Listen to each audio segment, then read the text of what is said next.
Put in mind, respecting YouTube community guideline, don't give me editing instructions. Hey, let's go for a little walk. Let's take some time to really talk about this whole experience of living alone. So many people have this immediate reaction, thinking it's inherently sad, like, oh, you poor thing.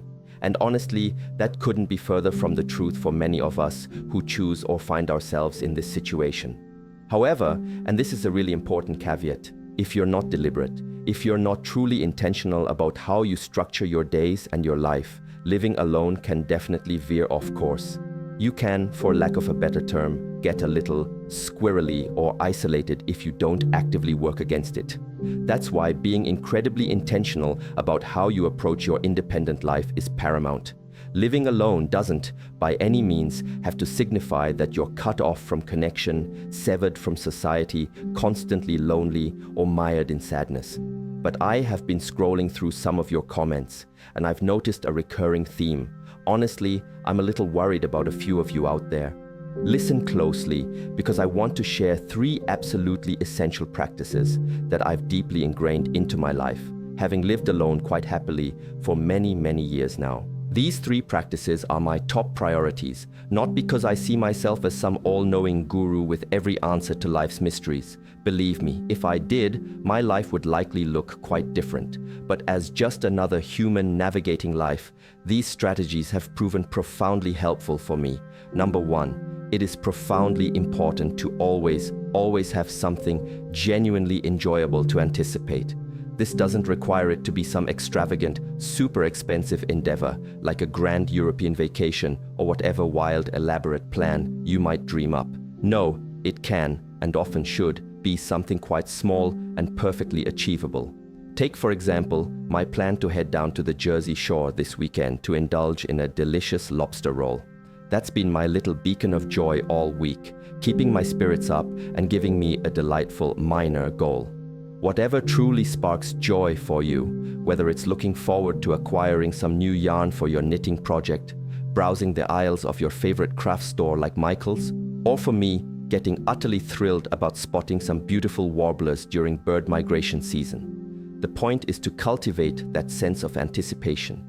It's incredibly important that you always have something marked on your mental or even physical calendar that truly matters to you.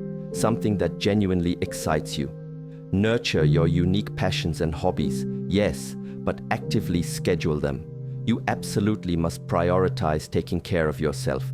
You can't simply sit back and wait for someone else to organize or energize your life for you.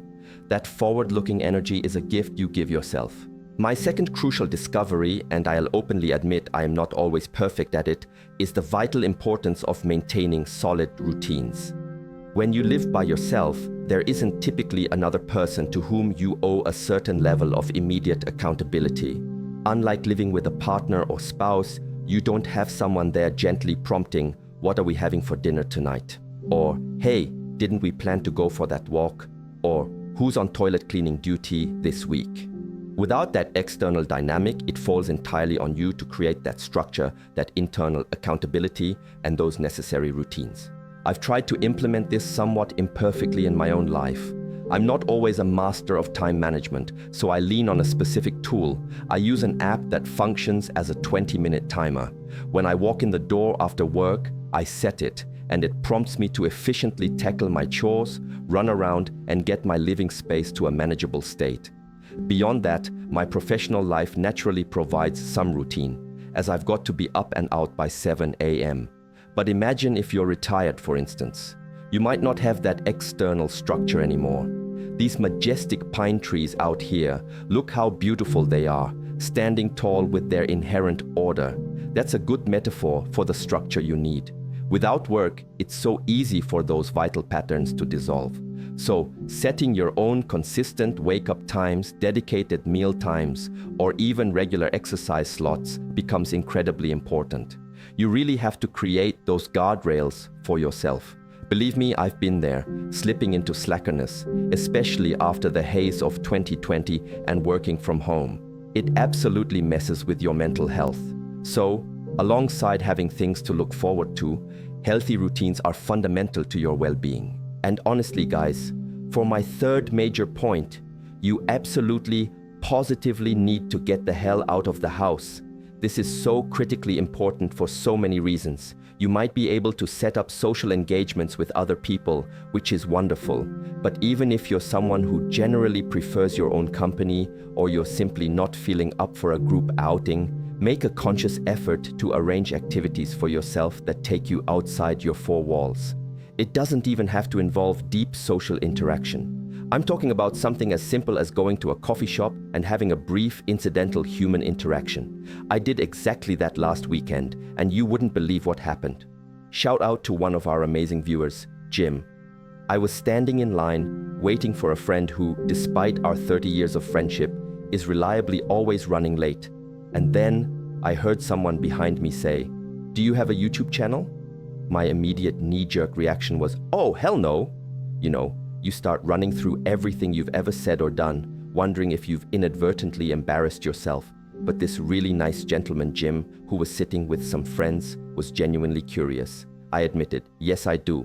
And because my friend was, true to form, running very late, Jim graciously invited me to sit down and have some coffee with him and his friends. We chatted for a while, and I absolutely loved it. The point of this story is simple.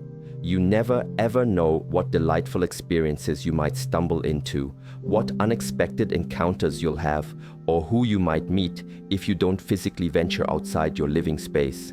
These kinds of surprising moments just don't happen if you stay cooped up. So listen, I absolutely adore hearing from so many of you who are truly happy, thriving, and genuinely loving your lives alone. That is undeniably wonderful. And let me tell you, boom, I am totally right there with you.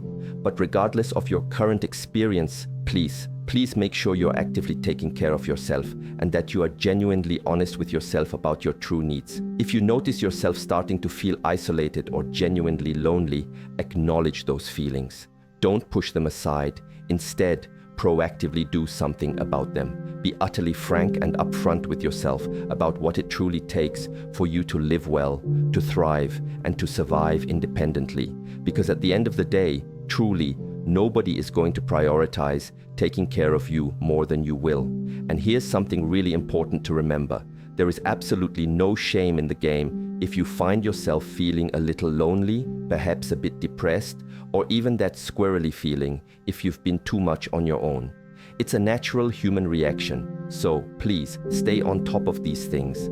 Okay guys, remember to always have something bright to look forward to. Make it a point to regularly get out of the house and establish some routines, preferably healthy, uplifting ones. And let's be clear, you absolutely do not need to have someone else accompanying you to do these things.